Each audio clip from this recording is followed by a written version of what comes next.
Hello everyone. आज हम लोग चैप्टर नंबर 7 करेंगे, जो कि है महाराजा अग्रसेन। उसके क्वेश्चन आंसर्स देखेंगे। उससे पहले हम चैप्टर की समरी देखेंगे, जो कि व्याख्या चैप्टर को हम समझेंगे पहले। उसके बाद हम क्वेश्चन आंसर्स कर लेंगे। ठीक है, तो शुरू करते हैं हम लोग। तो पहले चैप्टर में ये होता है कि धनपाल नाम का राजा होता है, जिसने प्रतापगढ़ राज्य स्थापित किया है। धनपाल की छठी पीढ़ी में महाराजा बल्लभ जी हुए, जिनके अग्रसेन और शूरसेन नाम के पुत्र हुए। ठीक है, पहला पुत्र था अग्रसेन। उन्होंने दो शादी करी और जिनकी पत्नी दो पत्नियां थी। एक का नाम था माधवी, एक का नाम था सुंदरावती। और दूसरे जो पुत्र थे उनके शूरसेन, उन्होंने भी शादी करी, उनके बाद अग्रसेन जी के बाद करी। ठीक है, तो महाराजा बल्लभ जी, जो इन दोनों के पिता थे अग्रसेन और शूरसेन के, उनकी मृत्यु के बाद अग्रसेन अनेक तीर्थ स्थान पर चले गए थे। ठीक है, अग्रसेन ने पंचनद, जो कि अब पंजाब है, में नए राज्य की स्थापना करी और अग्रोहा नगर बसवा दिया। ठीक है, और जो सूरसेन थे, सूरसेन उनके दूसरे भाई थे, उनको प्रतापगढ़ का राज्य संभालने को दे दिया था। ठीक है, उसके बाद अग्रसेन के राज्य में हिंसा के लिए कोई जगह नहीं थी। वहां पर उनका राज्य बहुत ही अच्छा, जहाँ पर लोग एक दूसरे की मदद करते थे, एक दूसरे का साथ देते थे। ठीक है, तो राजकुमार, उनके जो अग्रसेन था उनका पुत्र हुआ, जिनका नाम था राजकुमार विभु।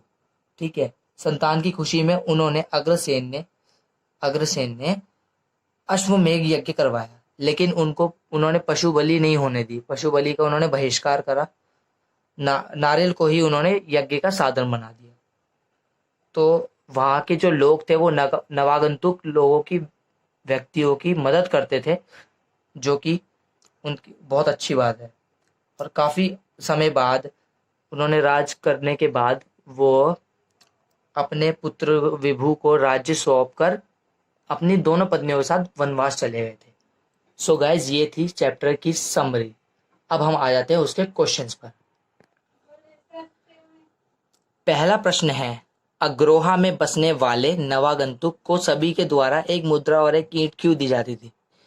उत्तर, अग्रोहा राज्य में बसने आए नवागंतुक को सभी नागरिकों द्वारा एक मुद्रा और एक ईंट इसलिए दी जाती थी ताकि राज्य में नया आने वाला व्यक्ति सुख शांति से रह सके। जो कि अग्रोहा, जो वो था, राज्य था, वहां पर उनका राज था अग्रसेन जी का, और वहां पर उन सब सुख शांति से रहने वाले लोग थे। तो वह एक दूसरे की मदद भी किया करते थे। ऐसे ही इन्होंने नवागंतुक की भी मदद करी ताकि सब सुख शांति से रह सके। नेक्स्ट क्वेश्चन है, महाराजा अग्रसेन ने यज्ञ में होने वाली किस प्रथा को रुकवा दिया था? इसके स्थान पर उन्होंने क्या प्रथा प्रचलित कराई? तो महाराजा अग्रसेन ने यज्ञ में होने वाली पशु बलि प्रथा को रुकवाया। इसके स्थान पर उन्होंने नारियल को ही इन्होंने यज्ञ की पूर्णाहुति का साधन बनाया।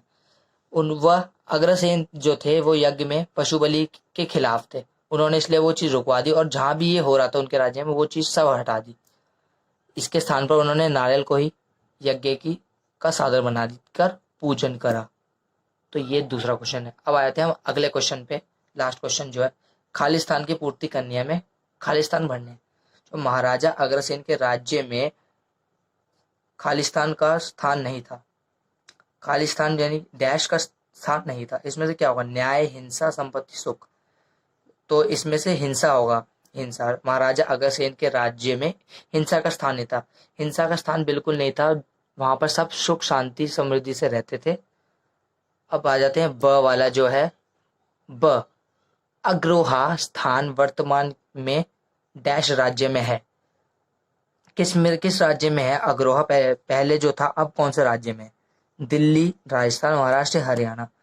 तो ये जो है हरियाणा में स्थित है। जो है, जो भी ये अग्रोहा है वो हरियाणा में स्थित है।